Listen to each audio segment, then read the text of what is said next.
Hello मंडळी, तर आज आपण बनवत आहोत अंड्याचा रस्सा किंवा अंड्याचं कालवणही म्हणू शकता.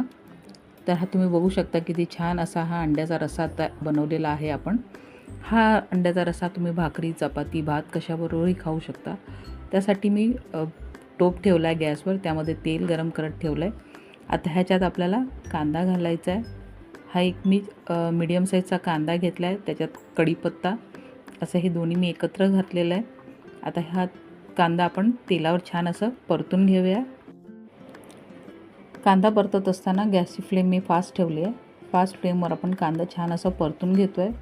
थोडासा असा गुलाबी रंगाचा होईपर्यंत आपण छान असं परतून घेतला आहे. आता ह्याच्यात आपल्याला 1 चमचा आलं लसणाची पेस्ट घालायची आहे. आता तीही छान आपण परतून घेऊया.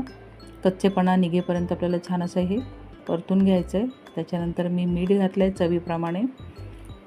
त्यानंतर तेही छान मिक्स करून घेऊया. त्याच्यानंतर आपल्याला घालायचे काश्मीरी मिरची पावडर 1 चमचा मी घातलेली आहे.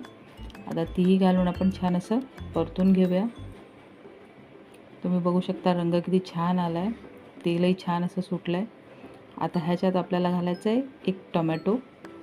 हाही मीडियम साईजचा मी 1 टोमॅटो घेतला आहे, तोही बारीक कापून छानच आपण परतून घेतलं आहे. त्याच्यानंतर आपल्याला हळद आणि आपला घरगुती मसाला हे घालायचे आणि तेही छान असं आपण परतून घेऊया.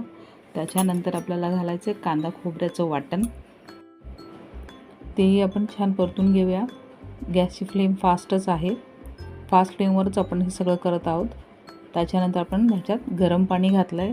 तर गरम पाणी घातल्यानंतर छान असं उकळी येऊ देऊया. 1 उकळी आल्यानंतर आपल्याला ह्याच्यात चिकन मसाला घालायचा आहे. आता चिकन मसाला घातल्यानंतरही आपल्याला छान असं उकळू द्यायचं आहे. आता हे छान उकळलेलं आहे. आता याच्यात आपण 1-1 अंडी अशी फोडून घालणार आहोत. अशी मी 5 अंडी घातलेली आहेत 1-1 करून, आणि गॅस मीडियम ठेवलेला आहे ह्यावेळेस. आता मीडियम फ्लेमवर आपल्याला ही अंडी छान अशी शिजू द्यायची. याच्यावर थोडीशी मी कोथिंबीर घातली आणि झाकण ठेवलं आहे. 2 ते 3 मिनटं आपण झाकण ठेवलं आहे. त्यानंतर झाकण काढून उलटण्याने हलक्या हाताने आपण फिरवून घेऊया. आता अंडी छान आपली झालेली आहे. त्यावर कोथिंबीर घालून अंड्याचं कालवण सर्व करूया.